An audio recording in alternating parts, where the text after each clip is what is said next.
Évidemment, l'actualité, Maëlys, chez vous, c'est la guerre entre Israël et le Hamas. Comment les Britanniques réagissent à ce conflit et à ces événements dramatiques? Bonjour Maëlys. Bonjour. Oui, évidemment, c'est ici aussi une grande vague d'horreur mêlée à du soutien aux victimes qui s'expriment dans la population britannique avec des veillées, des manifestations qui sont organisées. Le roi Charles lui-même s'est exprimé. Il a condamné des actes terroristes barbares. Ce sont ses mots. Le prince William et sa femme Kate se sont eux dit bouleversés. Et alors que les rapatriements de Britanniques présents en Israël s'organisent, certains ici au Royaume-Uni tentent d'apporter leur aide aux populations sur place en organisant des campagnes de dons.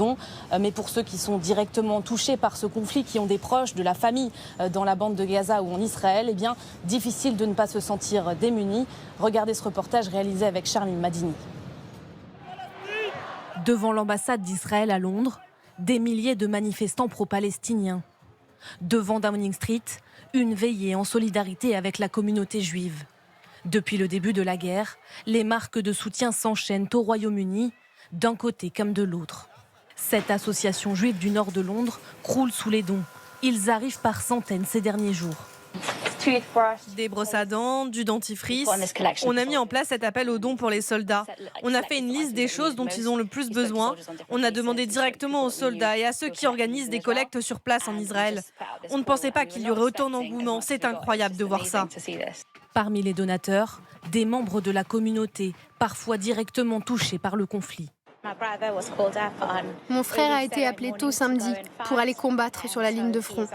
Je passais par là et je me suis dit que je devais aider à ma façon. D'autres Britanniques restent impuissants face à une attente insoutenable. C'est le cas de Sharon Lifshitz, sans nouvelles de son père, pris en otage par le Hamas. Depuis qu'il est à la retraite, il passe tout son temps à faire traverser la frontière à des Palestiniens pour les amener à l'hôpital. Il parle arabe. On pense toujours que ça n'arrive qu'aux autres et aujourd'hui c'est à moi que ça arrive. Inquiétude aussi chez les proches de ressortissants palestiniens.